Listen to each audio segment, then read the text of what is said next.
All right, so tonight we want to talk about education. Now, education isn't a myth, of course. It exists in theory. It's the practice that gets tricky.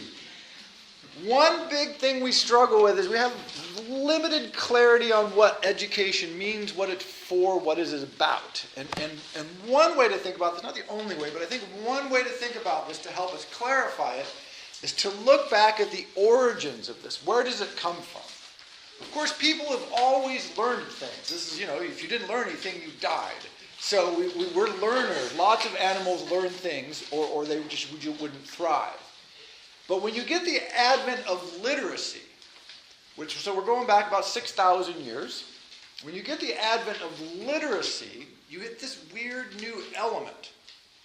And the way this evolves is pretty clear. In almost every case, almost all early writing is record keeping. And almost all the record keeping is basically, it's a sort of a tax system, but it's done by the temples. So you would make donations to the temples, and the temples wanted to keep records. So if you brought in 20 bushels of rye, they needed a way to know that they had 20 bushels of rye. And so the earliest examples, or many of the earliest examples of writing that we have, is this sort of rudimentary record-keeping system. Now, roughly speaking, the day after they invented that, one of the scribes who was doing the record keeping realized that if I'm the only one who can read the record, I'm in business. And so the power that was invested in education became clear literally, like I said, I think it took about a day. Somebody's like, oh, writing's cool. Ho ho. You gave us 4 bushels of wheat, right? Oh, that was 2 rams that came through the door. It was a very, whoever keeps the records has a great deal of power. Now, it's not the only kind of power. There are many kinds of power. But it was sort of a new kind of power. Now, the day after one of the priestly scribes worked out that being able to write down these things was really good, someone in the palace, in the imperial throne room, realized that if only the priests are writing things down, we're in trouble. And this kicked off a 5,000-year battle of who gets educated, what kind of education do they get, and what is the education for? So historically, literally this comes almost immediately. So in the ancient world, if we look at the Sumerian tradition, the priests seem to have had the initial run with the record keeping, but then the palace quickly recognized that, you don't want just the priests to be able to record things and send letters and read letters. So they started to train their eunuchs and household servants. So now you have scribes who have the capacity to read and write. And so who gets the literate people? Who's keeping the records? Who's writing them down? Excellent. This becomes a competition. You want your people in control, not their people. And then one day, so that, I think like I said, the first day you got writing. The second day the priest works out, that's great. The third day, someone in the palace realizes that's not so great. They need some of those people too.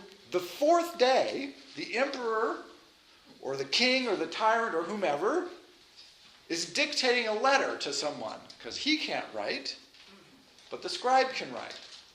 And all of the court is there, and he says, send a letter to those people over there and tell them we're going to slit their throats. And some scribe went, Your Majesty, God, with all due total respect, please don't kill me. We should say we're going to kick them in the face. That's better than slit your throat. And the Majesty went, yeah, that's a great idea. And then all the people in the court went, oh, the literacy is not just, the literate person is not just this servant like all the other servants. He, and almost invariably a he for about 4,000 more years, he has control over the language, gets to make suggestions, gets to interpret things the way that they want to interpret them. An extreme example of this is when Napoleon was negotiating with a Tsar of Russia about a treaty during the Napoleonic Wars. One guy, Talleyrand, spoke Russian and French fluently, and so he wrote the entire treaty and did all the translation back and forth. So he got the treaty he wanted because he was writing it both ways. He said, oh, no, this is what this means, and we'll write it that way. Then you go into Russian and do it. And so he wrote the treaty. It was his treaty, exactly how, not what the Tsar wanted, not what Napoleon wanted, but what Talleyrand wanted. There's a famous instance of this, but the incredible power that got conferred onto scribes. And so this, you see this in the rise of viziers. In the Persian culture, this is the vizier. You have the pasha, or the king, various names for this. In his council, you had the viziers. These are generally not noble people, but extraordinarily well educated, relative to the times, and extremely powerful. And they used the viziers to hold off the aristocracy. Because traditionally, who advised the vizier, who advised the pasha, was the other aristocrats. But kings and aristocrats, they have different goals in mind. And so it started this sort of educational arms race. If I'm the king, I want to corral all the people and all the scribes to work for me and keep them from working for other people. If you're the church, the priests, you want to do the same thing. If you're an aristocratic family, you want your people to be able to read because you also realize you can't always trust your scribes. That sometimes bureaucrats don't do things exactly the way you tell them. That these how things get translated matters. And this whole war gets kicked off. In the Confucius tradition, in the Chinese tradition, you had the Confucius Scholars, very highly educated, but who did they work for? In theory, they worked for the imperial throne, for the emperor. In practice, they seemed really to work for themselves. They had their ideas, and the emperor at times was virtually a captive of the Confucius hierarchy, of the mandarins. And so, again, many of the emperors turned towards educated eunuchs to be their bulwark against the Confucianists, because they had different ideas of education, and the eunuchs were dedicated to the emperor, whereas the Confucians seemed to be dedicated to the mandarinate. And so they had all these internal power struggles. But this notion that power comes with education is almost immediately obvious to everybody who participates. In ancient Egypt, we have scrolls from scribes who are saying things like, wow, it's great to be a scribe because I don't have to go out in the field and pick, fruit, and I don't have to go off to war and get stabbed with a spear. Being a scribe is great, right? But when you're working with tyranny, dictatorships, the priesthood, the capacity of education is directed towards their ends. Not your ends, their ends. Now, this is called indoctrination. This is not education per se, in theory, or sort of one end of education. We're going to give you the skills we want you to have so that you'll do what we want you to do in the way we do it. The problem with this is it never always works out that neatly. And roughly the time you get writing around for like the 5th day after writing was invented, give or take, some scribe with time to kill and a bunch of wine went, I'm going to write the Epic of Gilgamesh. Or I'm Zoroaster, I'm going to wander in the desert and come out and, write the Avesta. Right? It's going to be great. And literature comes, pretty much right on the heels of this. So for what reason? Well, it just turns out that people who learn to read and write like reading and writing apparently for its own sake. It's just fun. It's just enjoyable. And so then you get this weird offshoot of sort of self-expression, creativity, joy, pleasure. Now this is closer to the true sense of education, which comes from the Latin. Some debate on exactly what it means, but like to draw out, to lead out, It may even have the same root as to water or nurture like a plant. But indoctrination means to force something into somebody. Education means to take what is inside of them and bring it out. And so, on one hand, you have this incredibly powerful tool. And when you get an education, there is an amount of power with that, but which way is it going to go? Who controls the power? What is the purpose of the power? And this is the debate that's been running, again, for at least 5,000 years. Like I said, like 2 days after writing was invented, this debate got underway. A key moment in this process was the Greek world. As again, so often is the case, the Greeks kicked this off and changed things up to a big degree because they were sort of the first society that didn't have just a tyrant or a couple of nobles. So you have a tyranny, which is just a dictatorship. You have an aristocracy, which is the idea of the rule of the best. Aristo is the best. Crossi is ruled by. Democracy, ruled by the people, the demos. And then oligarchy, which olig just means rich bastards, really. It just means, it's just an oligarchy ruled by the rich dudes. It just means a small group of powerful people, not necessarily the aristocracy. It usually is just not distinct from an aristocracy, which is usually inherited. So oligarchy had existed, aristocracies had existed, tyrannies had existed, but then we get democracy. And Greek democracy, not a huge franchise, right?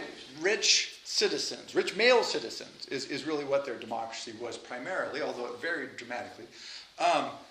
But in this instance, ideas like, well, what is education for now? Because they aren't scribes.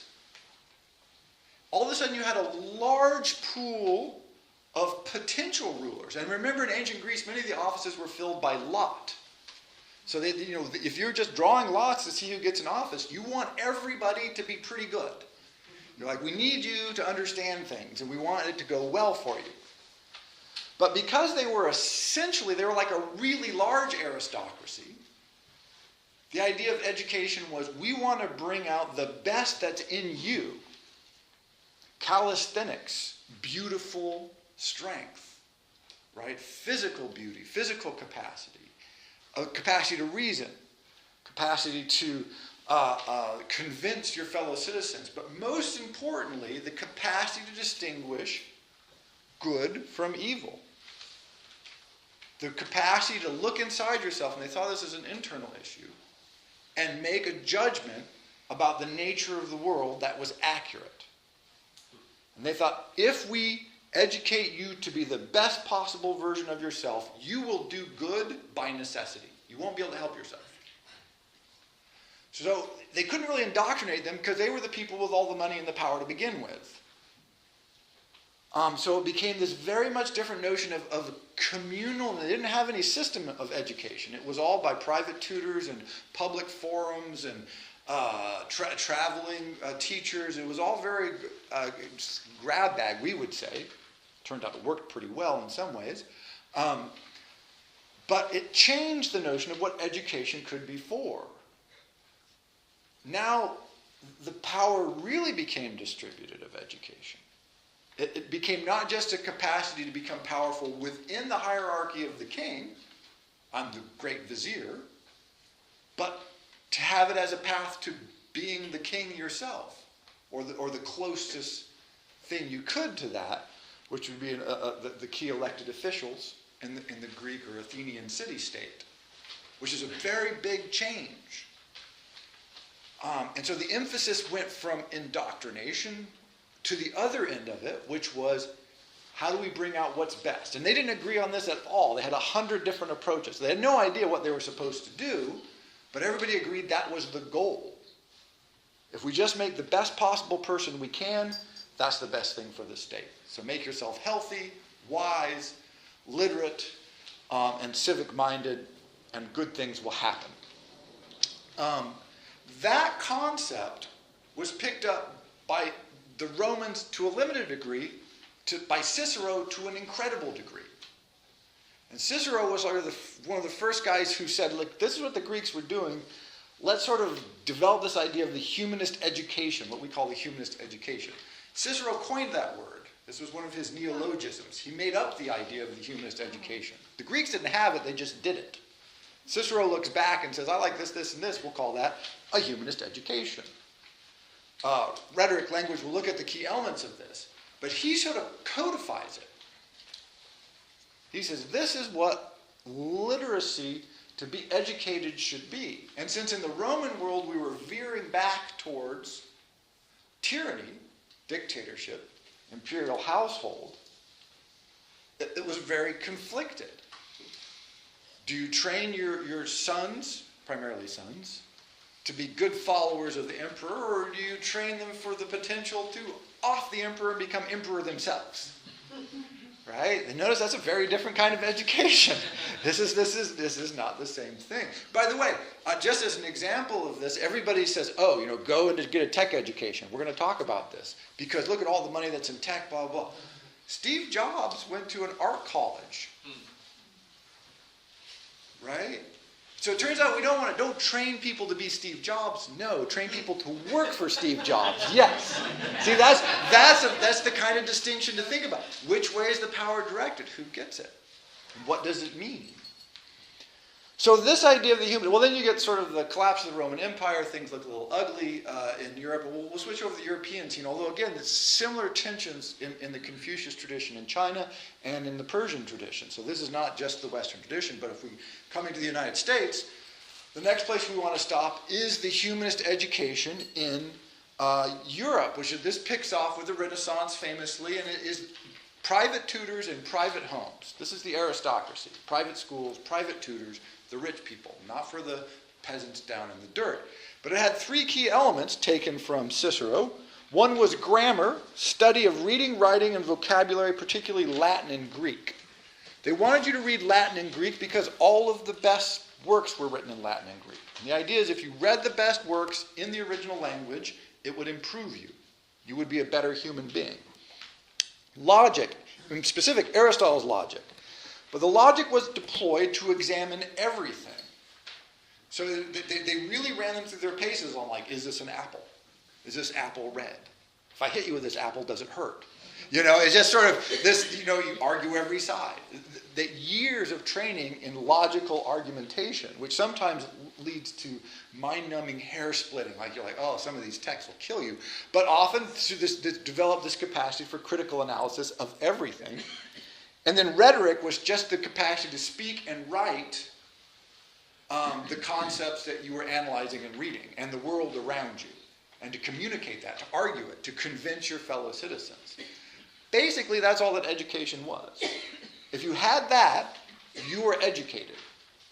If you did not have this, you were not educated. It's sort of a simple on-off. Anything you did beyond that was sort of bonus points. You didn't have to do anything more to be educated. But you might go into the church, you might become a doctor, you might become a lawyer. Those were basically the three fields that were available. Most everybody went to the church. And that was sort of the educational scene. This is where Oxford, lots of church colleges, and Cambridge comes from. These are religious institutions that had medical and legal parts to them. The Jesuits rise out of this tradition, which we'll talk about briefly here. And then you get, we'll go to the Protestant Reformation now. Protestant Reformation changed things pretty dramatically in many ways, as I mentioned in the talk on religion. But one way was you were supposed to read the Bible.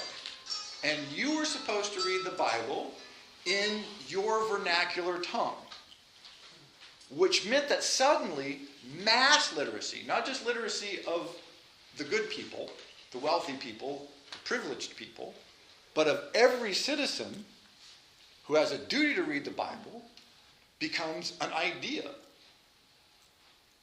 And this begins this literacy movement. Of course, the United States, many of the early settlers were Puritans. And so they brought this concept with them.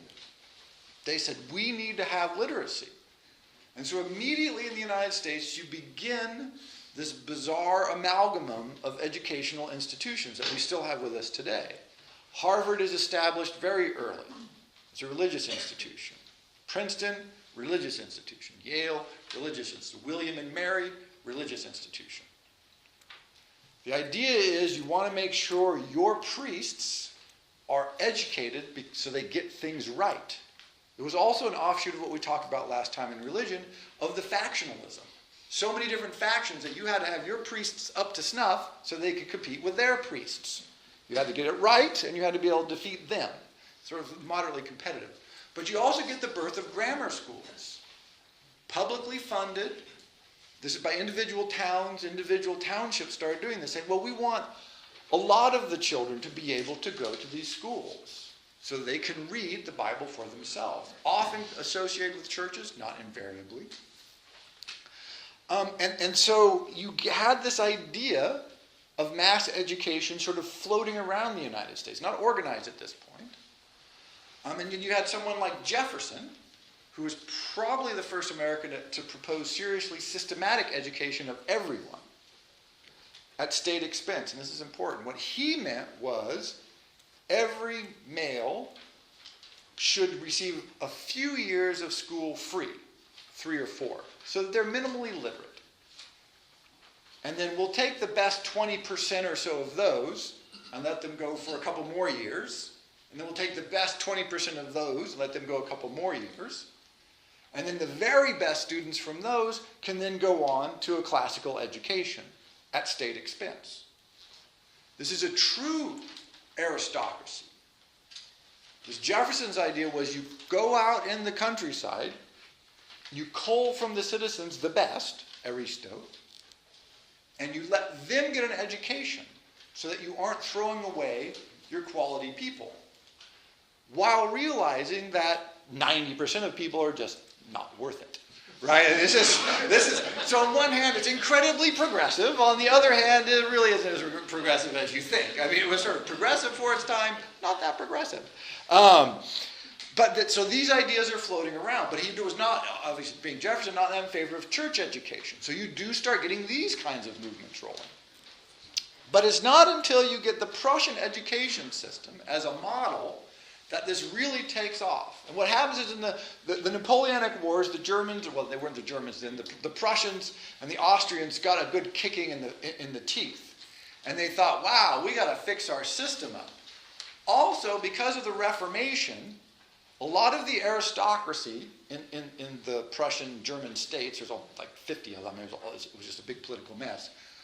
A lot of the aristocracy were using Jesuit-trained ministers in their courts. And the King of Prussia was pretty convinced that the Jesuits were there to try and lure them back to Catholicism.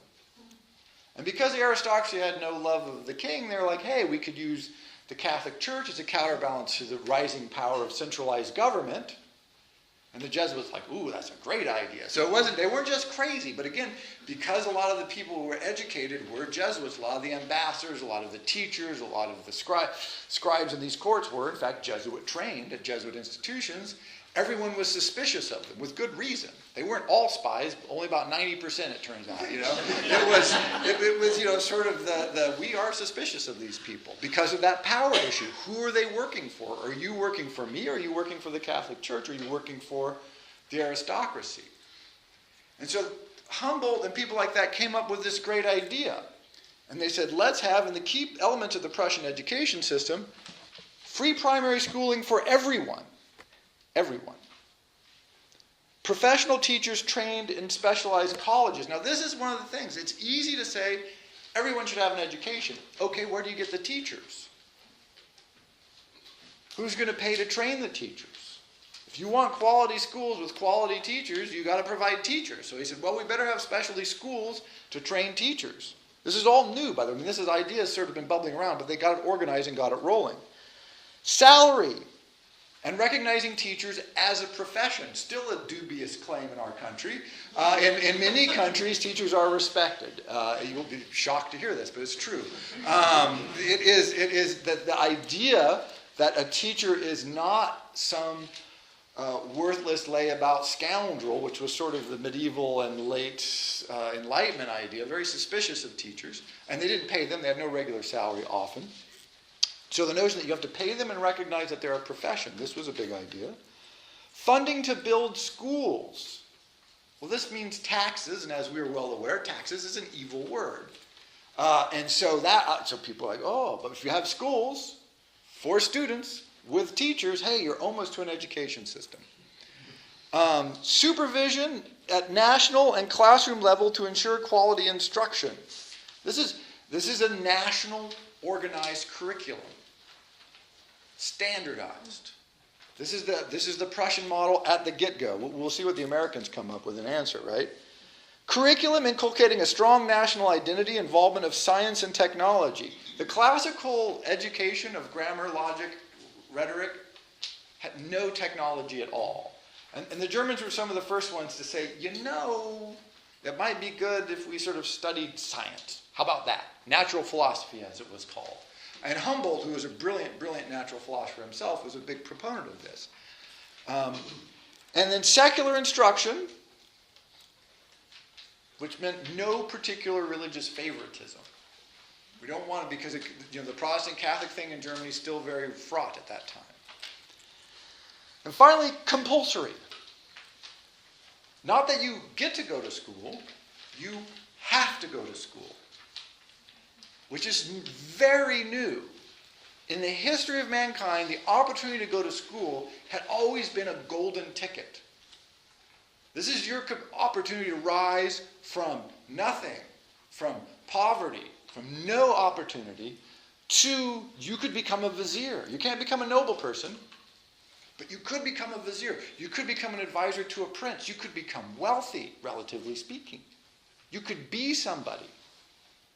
Education, people starved to get an education, starved their families to provide one of their sons the opportunity to have an education, did all kinds of things that we can't even imagine now. Because it was so rare and so sought after and generally looked at as, again, a golden ticket. But now it's compulsory. And the argument was, here is an opportunity to expand, this is Humboldt basically, to expand your mind, expand your horizons, to more fully realize your full capacity. If someone tries to prevent you from having that opportunity, they're essentially enslaving you. They're warping you. And it is wrong for someone to withhold the opportunity of education from children. It's like when they passed laws that said you can't break kids' arms so that they make better beggars, or blind them so that they can beg. Because they used to do this. They had to pass laws that said, no, you can't blind kids so they make better beggars. Is the intellectual equivalent of this. So again, that indoctrination, freedom, education thing. You have to go, but the reason you have to go is so you have the opportunity to free yourself, to expand your mind to the world of letters, to reason, to history, beyond the scope of your immediate environs. But at the same time, in the Prussian model, it was so that you made a good citizen to work for the state. Right? So this is, this tension is always there. Now we're going to educate our citizens. But what if the citizens get uppity? Well, you make sure the education includes things like, I pledge allegiance to the flag of the United States of America. Right? You inculcate that so that education doesn't steer you in the wrong direction. See the tension? The tension is always there. It's power, for whom and for what. And so the Humboldt model, the Prussian the Prussian education model gets picked up in the United States by a guy called Mann and other people, but Mann was one of the really big people who pushed this. And so there began in the mid-1850s this struggle to say, hey, let's do this in the United States. And so states began passing compulsory education laws. Often they pass compulsory education laws without having teachers or buildings, which is hilarious. But they, it's a chicken and egg thing. Okay, do we get the teachers and the buildings and no students? That makes no sense. Do we make all the students show up? Where? We don't know. With whom to teach them? good idea. But once you get it rolling, right, 1850s, 1860s, 1870s, we're getting this ball rolling. But just a little bit. If you look at the chart on the back here, you'll see in 1900, still less than 7% of high school age kids are getting a high school education. So that's just a little over 100 years ago. It was below 10%. So even after 50 years of pretty aggressive adoption of the Prussian model, and lots of lobbying and lots of taxes, pretty low. It hadn't really taken off that strongly yet. Much better than it had been. Not quite good. But it carries through at the turn of the century, and then you get this sort of debate that develops. And I have the two quotes from you. You get sort of this Dewey the progressive model versus the Taylorites. I call them the Taylorites. It just means the more strict the more strict Prussian model proponents. So if you look at Dewey from the 1920s, this is his idea of education. He was hugely influential as a thinker, not so influential on policy.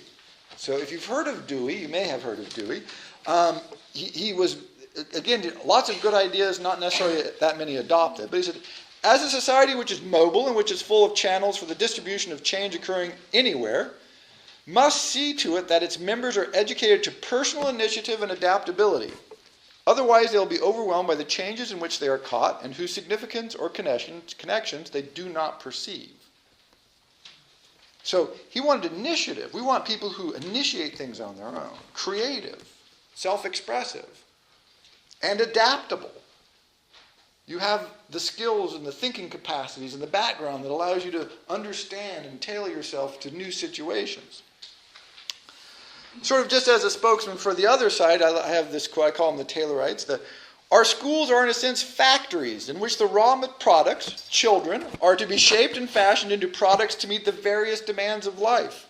The specification for manufacturing come from the demands of the 20th century civilization, and it is the business of the school to build its pupils according to the specifications laid down. Right? So, that's pretty clear. You take raw material in the front door, you stick it in a lathe, you turn it for about 6 years, and then you put it out the other end. Right? And this idea has been debated and debated and debated, but it is the same old idea. Education empowers you, liberates you, gives you opportunity and choice. For what? Is it to make yourself as useful for the state as possible, or is it to make yourself as useful for you as possible? Sometimes those may not be in conflict. Sometimes they may be in conflict. But you get these dramatic swings between these implementations. Are we here to make you healthy, wise, to inform you, to give you the tools to think critically, to live the life you want to live? Or are we supposed to prepare you for a career, for a STEM major? Talk about STEM majors and such. This debate, is it hard to answer that? But one thing to note about the United States is we haven't ever really tried to answer it. There's roughly 13 or 14,000 school districts in the United States. Most of them are autonomous. They have their own curriculums, they have their own textbook adoptions, they have their own teaching standards, they have their own schools funded in their own way. And the federal government, if you look at the back there, you'll see for K through 12 funding, the federal government provides at most, this is a generous estimate, by the way, 8%. So 92% of funding, or more, comes from local governments, which is why local governments like to have a say in how their schools are run, how they're funded, what kind of programs they have. So when you look at, we're always, the new trend is to compare the United States to other countries. Well, other countries have one curriculum. We have, give or take, 14,000. Other countries fund everything from the federal government out. We fund everything from the local government up. And so it's an uncomparable system. And this is one of the struggles we face. This came to the fore, by the way, in the Sputnik Crisis. So America, the greatest country in the world, most technologically advanced, the absolute dominant behemoth striding the earth, looked up one day and discovered the Soviets had launched a satellite. This was very demoralizing for the Americans. They're like, holy crap, those tricky bastard Russians are ahead of us. We thought they were ignorant monkeys. We think everybody is ignorant monkeys, by the way, until they launch a satellite. We go, damn. Rats. And so now it turns out that the Russians could think. And that means we're going to have to do something. But I've talked to my father about this, and he says, one day, very rural school district where he was raised, and he said, one day, we didn't even have science textbooks, and the next day we had Bunsen burners and microscopes and textbooks, and he said, all of a sudden, we had science education, because Sputnik, he says that it was the day after Sputnik went up. Everybody went, wow, we're behind. We have this huge knowledge gap with the Soviets. Which was, of course, silly and ahistorical, but that's what we thought. And then it was a missile gap. And so then Kennedy said, let's go to the moon.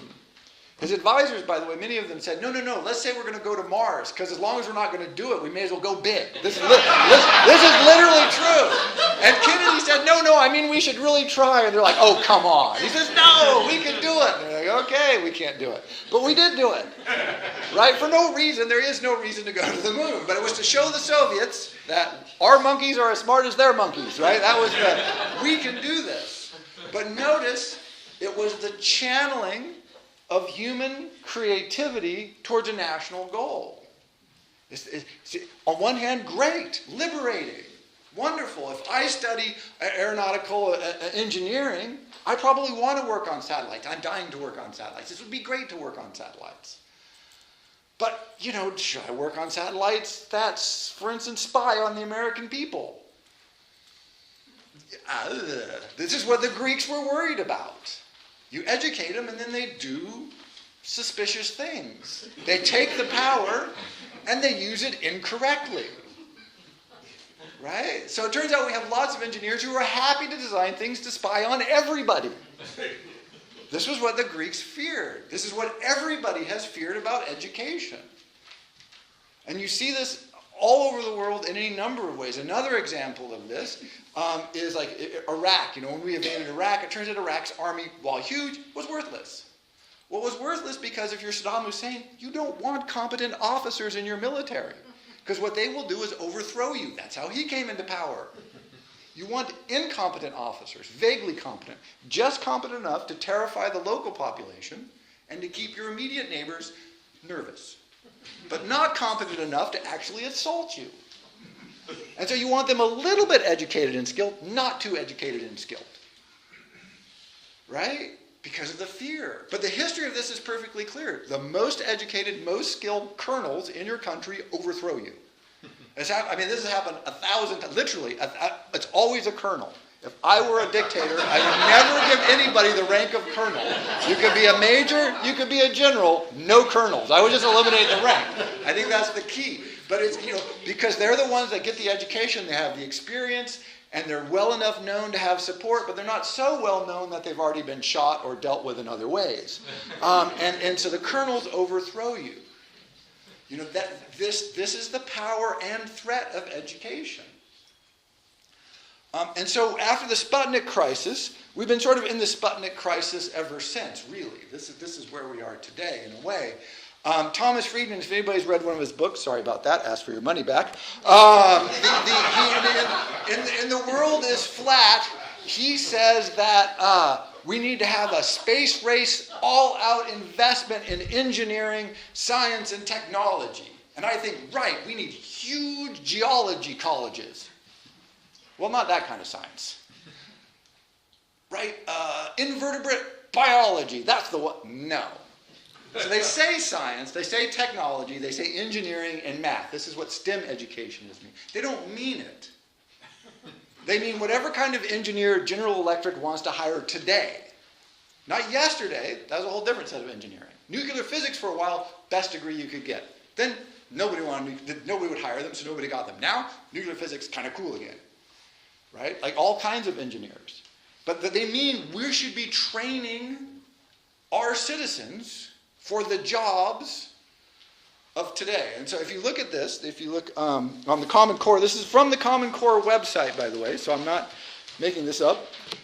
The Common Core is a set of high-quality academic standards in mathematics and English language, arts, and literacy. See, this should sound familiar, right? This has been around for 5,000 years. These learning goals outline what a student should know and be able to do at the end of each grade. For years, the academic progress of our nation's students has been stagnant, and we've lost ground to international peers. That is a very dubious claim, by the way. So if you look on this chart, on the other chart I have on back here, high school graduation rate 1900 to 2010, it's only around 1950 that we hit a 50% graduation rate. By the way, women graduating very nearly at the same rate as men because they were early adopters of attendance at normal schools. And so it turns out that in the United States, unlike most every other country, women were graduating at very nearly the rate of men the entire time, which is kind of cool, I think. It's not in this chart, but as you can well imagine, blacks and Hispanic not graduating at the same rate. Poor people not graduating at the same rate. So in 1950s, lots of middle-class white people were graduating. Other people, not so much. African Americans, about 20%. And then you can see this dramatic upswing. And then depending on who you believe, today we're running somewhere around 85%. African Americans, by the way, pretty much caught up. They graduate high school at almost the same rates as Caucasians. Hispanics, not so much. For various reasons. Of course, many of them migrants, populations, and all these kinds of issues. But again, we've taken over the last, 50 years, we've dramatically increased the population that is going to school.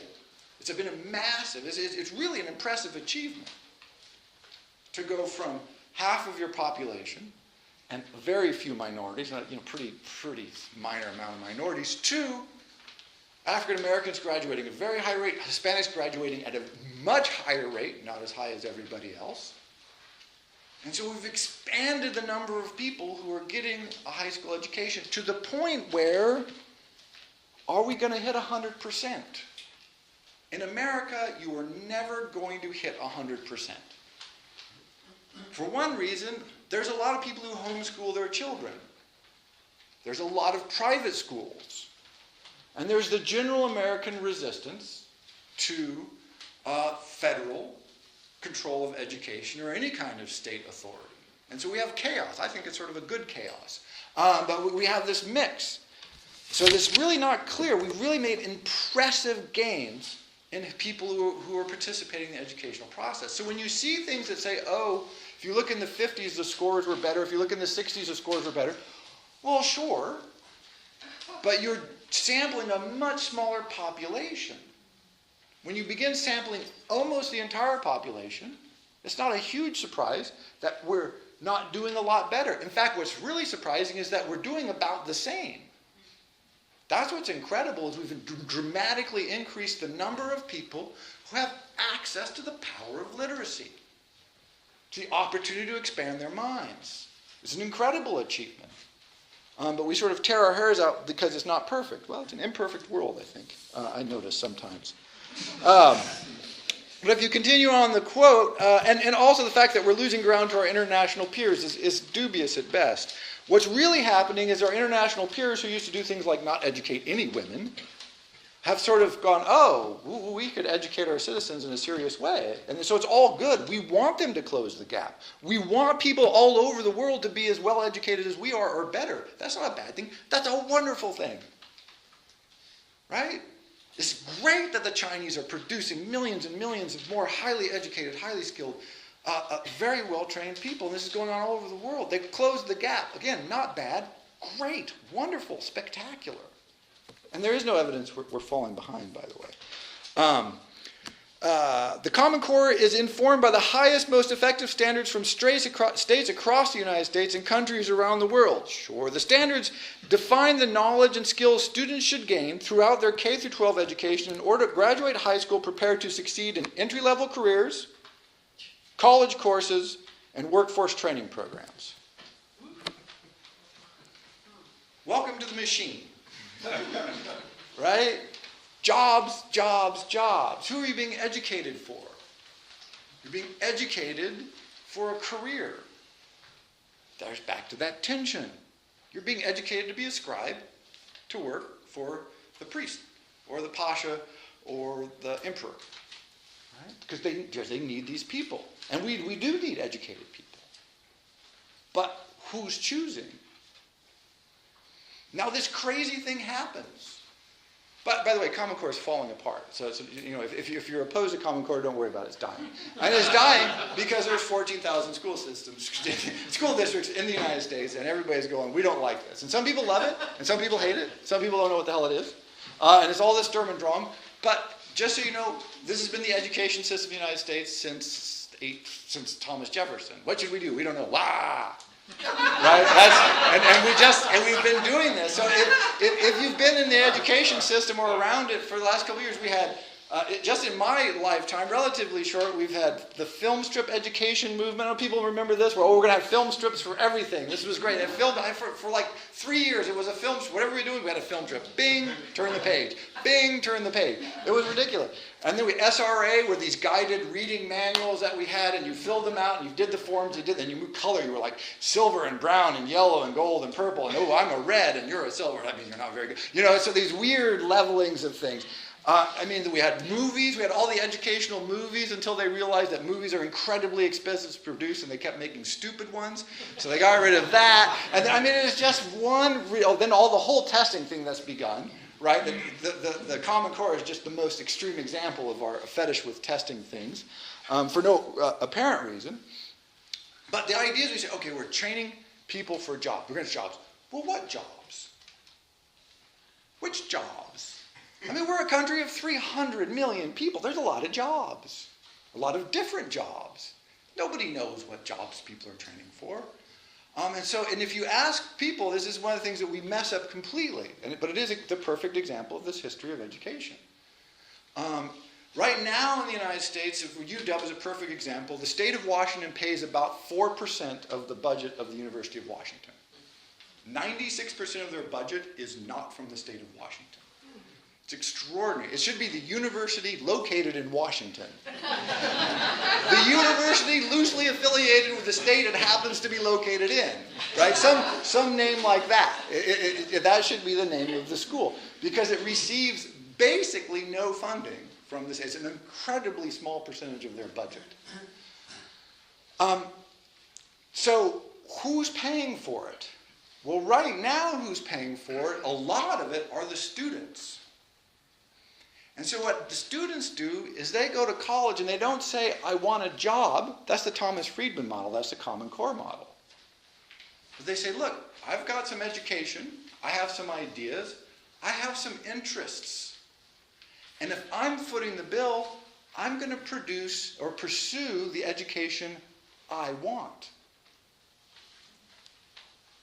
See, and this is the tension. They're like, wow.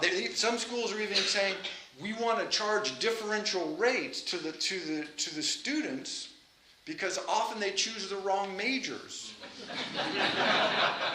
Right? How do we encourage students to pursue the correct majors? Well, see, this is the thing. Almost every student today has a job. Many of them work. So they don't want a job. They have jobs. They've had jobs. They've worked already. They want a better job. They want the job they want. And if nobody decides tomorrow, if everybody says, I don't want to go into engineering. Thomas Friedman can jump up and down all he wants and wave his arms about. But it's not going to change anything. Because who's paying for it? See, they've got enough education to say, I realize I don't want to do that. I want to do this. And some students love engineering. Some students love math. Some students love French. Students love everything. It's a great big mix. The counterexample to this is a program that Malaysia ran called the Malaysia 2020 program. I think it's still going. I'm not sure about that. I should have checked. But it was going for years, and the goal was in 2020, not too long from now, they would produce a second generation of engineers, computer scientists, all the technology people they needed to compete with China and the United States. They wouldn't have to import brains, and they wouldn't lose their brains to overseas. So it was an attempt to become sort of intellectually self-sufficient, and then to actually generate excess intellectual capacity that they could use for various things. And in this program, it worked like this. And by the way, if you want, your country says we need a specific thing, this is how you get it. It's not complicated. They went generally to poor families. It was an open competition. And they said, look, if your children, men and women, it was mixed, wish to get a free 100% paid books, room, board, tuition to a college in the United States, and a guaranteed job at an incredibly high salary if they graduate successfully, please sign here. And it turns out lots and lots and lots of them signed. Because, wow, that is a good deal. And they did not ask them what subject they wanted to study. This was not, please tell us the career you're interested in. This was you will be an electrical engineer, you will be a satellite engineer, you'll be a computer scientist, you'll be, whatever it was they wanted. And they had slots. They had so many slots. People were killing to get those. So really, if we want to produce something, that's all you have to do. But what's weird and crazy and wonderful about our system is we produce world-class everything without doing that. We let people choose, and it turns out a lot of people just decide they're interested in computers and technology and engineering and math and languages and cryptology and archaeology and just everything. But again, it's so nerve-wracking. What if people choose the wrong thing? Right? And so this weird tension, again, it remains there all the time. You want an educated population. First you wanted a couple of scribes, and you wanted a couple more scribes, and then pretty soon you needed thousands of scribes. And now it turns out you need everybody. But when everybody starts reading and everybody starts writing, everybody gets ideas. And they start writing literature because they enjoy it.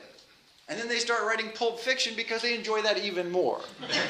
People are always up in arms about, like, whatever today is 50 Shades of Grey. Well, that was the second thing they wrote down.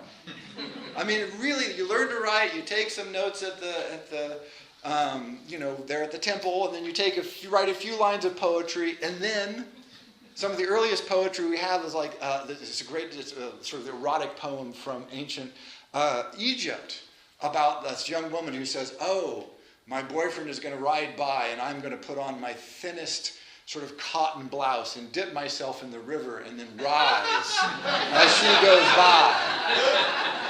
And you're like, well, there it is, wet t-shirt contest from 4,000 years ago.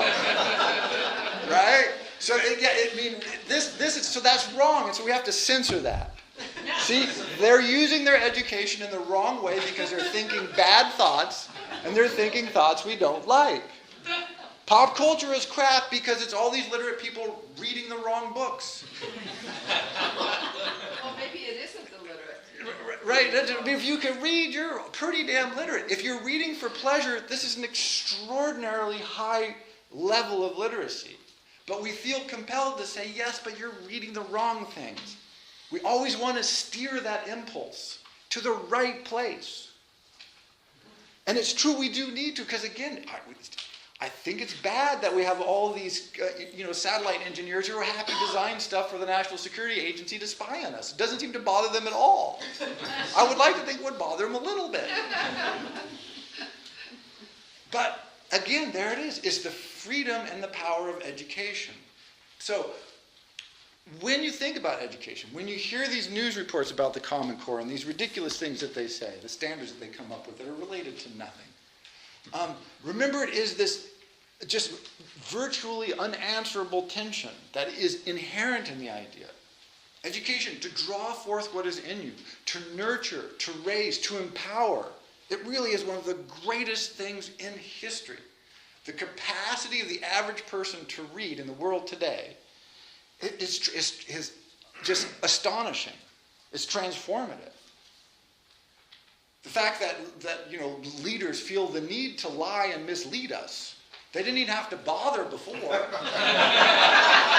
Right? It's only because we're vaguely literate that they have to do that. Like, oh, we got to say something. Right? This is newish. It's powerful. But with that power comes the double fear. One, you're going to use it incorrectly. And sometimes we do. Right? The Prussian education model didn't lead anywhere good in Prussia. Right? This didn't have a good end. It wasn't a happy conclusion. But in other places it has worked. And so you see this tension now all over the world. You see it in China, where, they're trying to I think just every other day, on even numbered days, they free things up. On odd numbered days, they crack down on things. And they go, no, let's free it. No, let's crack down. And they just don't know what to do. But you saw this in China and elsewhere 2,000 years ago. This is what the Taoists and Buddhists were doing. Almost all your major literate Taoists were Confucianists. They were trained in the Confucian. To be literate in China meant you were a Confucianist. And so when they talk about wandering in the woods and all this, what they mean is, I'm not hanging out in the palace anymore. I'm not working for the man. Forget working for the man. That's not what it's about. I've left that. I've taken this education, these capacities, and I'm not steering it towards the betterment of the state. I'm steering it towards the betterment of me. And this is, and then of course there's that tension. Right? You should be, look, the state invested all this money in you to train you, to make you this skilled scribe or engineer or manager or general, and you're just packing up and say, I'm going to go in the mountains and drink tea and write poetry? I don't think so. But that's what a lot of them did. They left the system. And there was this constant moving in and out because it is inherent. It's there. It can't go away. Again, we'll keep struggling with this. Why should you go to school? Well, to get a job to make money. A job I like, that I enjoy, that makes me feel good, that makes me feel powerful and invigorates me. So those are sort of different goals. And we just waffle back and forth between them. And then finally is the notion of indoctrination. Indoctrination is to channel someone's mind, to limit it, to attempt to deform it. And say, do not follow the channel that is from within you. Do not take the tools that you've been given, which is really all education is the giving of tools to somebody to use for whatever they will. The indoctrination is the attempt to mold that mind early, like I said, to break the arms of a child so that they can beg more efficiently into unnatural channels. And I experienced this directly when the wall came down in Germany. Later, when I was in graduate school, the exchange program was set up with formerly East German. We had some former East German students, and my class worked with one student in particular. And we would sit in coffee shops with her after class, and we would talk about what we were supposed to be writing in our papers. And she would say, what does the professor want me to say? Oh, yeah. And we would say, we don't know. What do you think? Well, how am I supposed to know what to say if I don't know what they want me to say? And we would just go around that house for hours trying to explain to her desperately that, look, the professor just wants you to say what you think. Say it clearly. And she'll say, but how am I supposed to know what to think if the professor won't tell me? That's indoctrination. And it's a little scary when you encounter it. It's a little terrifying because it's a mind that's been so limited and constrained that has learned that the path to advancement is the correct answer on the multiple choice test. One of these answers is correct. If you get the right one, you get a cherry. If you get the wrong one, no good for you. Right? That sort of limiting and narrowing. But fundamentally, and the history of this is pretty clear, the education as it expands raises people up. And as you raise people up, they become more problematic. And so then you try and press them down, and they don't like that. And this dynamic, I don't think is going to go away anytime soon. So when you see education debates, you read articles about it, in the back of your mind say, well, where's the power going? Who's being raised up? Who's being limited? whose opportunities are being reinforced and whose are being sort of tamped down. Who benefits from this education? The student, the institution, the state, the company?